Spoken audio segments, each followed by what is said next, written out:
Swimming pools at home are a great place to teach young children how to swim and how to be safe in and around water. But pools are also dangerous places for young children, so they need constant adult supervision. Pool fences and covers are also important for keeping them safe. This video provides guidance on how to make pools safe and compliant with fencing regulations.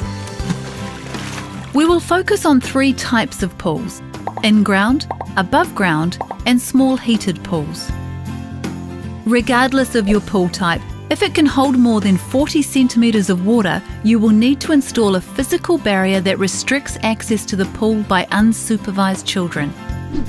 For an in-ground pool, the fence must be at least 1.2 metres high, measured from the ground on the outside of the fence. If there is a permanent object within 1.2 metres of the fence, the 1.2 metre height should be measured from that. The gaps in your fence must be a maximum of 10 centimetres underneath, a maximum of 10 centimetres between the rails, and at least 90 centimetres between horizontal railings. Diagonal rails are not allowed on pool fences or gates. Now the gate. Your gate must comply with a number of requirements.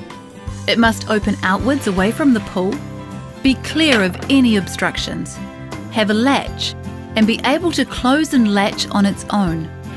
Also, ensure your gate hinges are properly tensioned.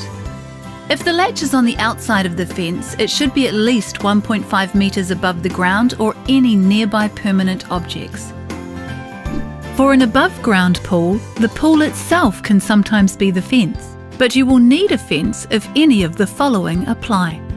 The top of the pool is less than 1.2 metres above the adjacent ground, or less than 1.2 metres above any object that is within 1.2 metres of the pool. Or the pool wall can be climbed, or a ladder or other means of access can't easily be removed. A small heated pool has a water surface area that is 5 metres squared or less. Common examples are spas or hot tubs. A cover can be used as a physical barrier, but only if the top of the pool wall is at least 760 millimetres above the ground, and if the walls can't be climbed. If a small heated pool doesn't meet both these requirements, then a fence is required. If the top of the pool is next to a permanent object like a deck, then measure 760 millimetres from that point. The cover must meet a number of conditions relating to signage, its strength, ability to restrict access, and how easily it can close. The fenced area should be limited to the immediate pool area and not include things like veggie gardens, clotheslines, or playground equipment. The area around the pool should be as confined as possible, and its use should be related to the pool only. If your neighbour's fence forms part of your pool fence, this would also need to comply with the regulations. That means, among other things, the property boundary fence needs to be at least 1 metre from the pool water's edge, be at least 1.8 metres high on the pool side, have any gaps smaller than 10 centimetres, have at least a 90 centimetre gap between railings. The top rail can be no more than 15 centimetres from the top of the fence. If the boundary fence doesn't comply, talk to your neighbour to try and find a solution.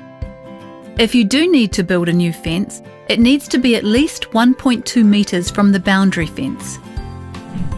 All in-ground and above-ground pools and small heated pools must be inspected for compliance every 3 years. Inspections must be done by either your local council or an independently qualified pool inspector.